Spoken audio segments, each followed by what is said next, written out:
ابھی عثمان غنی بہت بڑے امیر تھے، بہت بڑے امیر المومنین تھے، لاکھوں مربع میل پہ حکومت تھی۔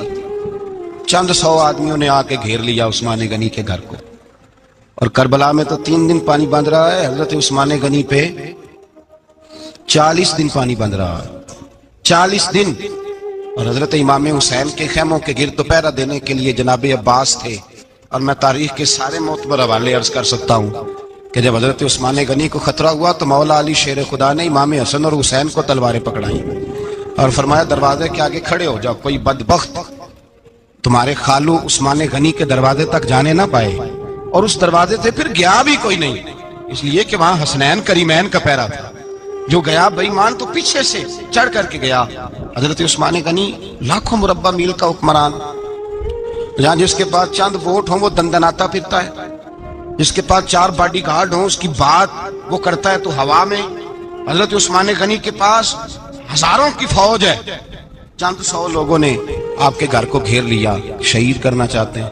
جناب عثمان غنی رضی اللہ تعالیٰ عنہ کے پاس حضرت علی رضی اللہ تعالیٰ عنہ، کئی اور لوگ گئے۔ کہا عثمان 3 باتیں ہیں، یا تو ہمیں اجازت دو، یا تو تم تھوڑی دیر کے لیے خلافت چھوڑ دو، حکومت چھوڑ دو، چند دنوں کے لیے کسی اور کو امیر بناؤ۔ جناب عثمان کہنے لگے مجھے تو حکومتوں سے دلچسپی نہیں، لیکن میں چھوڑ نہیں سکتا، اس لیے کہ میرے مصطفیٰ کریم علیہ السلام نے مجھے فرمایا تھا عثمان اللہ تجھے قمیض پہنائے گا، لوگ اتارنا چاہیں گے پر تم اتارنا نہ۔ فرمایا میں سمجھ گیا ہوں، اس سے مراد یہی ہے، میں نہیں چھوڑتا۔ کہا عثمان پھر اس طرح کریں، ہمیں اجازت دیں، یہ چند 100 لوگ ہیں، ہماری تلواریں چند منٹ میں فیصلہ کر دیں گی۔ جناب عثمان غنی فرمانے لگے میں نبی پاک کا شہر اپنی وجہ سے خون میں رنگ دوں، میری وجہ سے؟ نبی پاک علیہ السلام نے فرمایا تھا ایک مینڈا ہوگا بکرا جس کی وجہ سے میرے مدینے کی گلیوں میں خون بہے گا، میں وہ بکرا نہیں بننا چاہتا۔ فرمایا میں نہیں چاہتا میری وجہ سے خون بہے اور حضور کے مدینے میں بدامنی ہو۔ عثمان کی جان جاتی ہے تو جائے، پر نبی پاک کے مدینے میں شور نہیں ہونا چاہیے۔ اے پائے نظر ہوش میں آ، یہ کوہ نبی ہے، آنکھوں سے بھی چلنا یہاں بے ادبی ہے۔ تو کہا عثمان پھر اس طرح کرو، کچھ دنوں کے لیے مکے چلے جاؤ۔ میری بات کی سمجھ آ رہی؟ کچھ دنوں کے لیے مکے چلے جاؤ۔ تو جناب عثمان نے داڑھی پکڑ لی، کہنے لگے دیکھ رہے ہو ساری سفید ہو گئی ہے، میں نبی پاک کا شہر چھوڑ کے نہیں جانا چاہتا، میں رسول اللہ کے مدینے میں مرنا چاہتا ہوں، میں نہیں چھوڑوں گا حضور کا شہر۔ یہ انداز ہے جناب عثمان غنی۔ بڑا ستایا گیا حضرت عثمان غنی کو، پراپوگنڈے کیے گئے، آپ کے خلاف مہم چلی، عبداللہ ابن سبا نے بڑی مہم جوئی کی آپ کے خلاف، یہودیوں نے مسلمانوں کا روپ دھار کر بڑا آپ کو ستایا، تکلیفیں دی۔ جی آپ اپنے رشتہ داروں کو بڑا دیتے ہیں، فرمایا کرتے تھے جیب سے دیتا ہوں، مال خزانہ سے نہیں دیتا۔ حضرت عثمان غنی رضی اللہ تعالیٰ عنہ کو بڑا ستایا گیا۔